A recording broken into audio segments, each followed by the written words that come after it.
స్వీకరించారు। ఈ సందర్భంగా జిల్లా కలెక్టర్ను మర్యాదపూర్వకంగా కలిసి సూచనలు స్వీకరించారు। అనంతరం మీడియాతో మాట్లాడుతూ గ్రామీణాభివృద్ధికి ప్రత్యేక ప్రాధాన్యం ఇస్తానని తెలిపారు।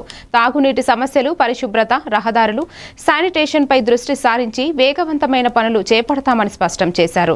కలెక్టర్ మార్గదర్శకత్వంలో ప్రతి గ్రామాన్ని అభివృద్ధి పథంలో నడిపి చిత్తూరు జిల్లాను రాష్ట్రానికి ఆదర్శంగా నిలపడానికి కృషి చేస్తానని నవీన్ కుమార్ తెలిపారు।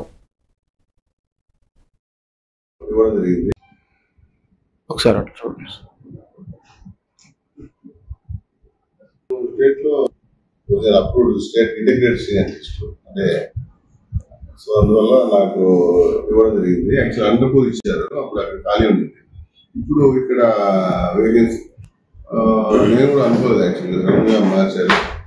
సో మన ప్రభుత్వం మనం ఎగ్జిక్యూటివ్ ఇంజనీర్ పిఆర్ఐ చిత్తూరు ఈరోజు ఛార్జ్ తీసుకోవడం జరిగింది। ముఖ్యంగా మన ముఖ్యమంత్రి చంద్రబాబు నాయుడు గారికి, అలాగే మా ఉప ముఖ్యమంత్రి పవన్ కళ్యాణ్ గారికి నమస్కారాలు।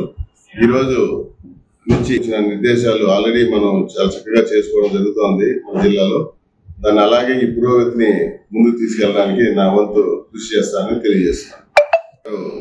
ఇచ్చిన ఇన్స్ట్రక్షన్స్ కానీ అలాగే వారు ఇచ్చిన టార్గెట్స్ ని మేము తప్పకుండా పూర్తి చేయాలనే ప్రయత్నంలో ముందుకెళ్తామని తెలియజేసుకుంటాం।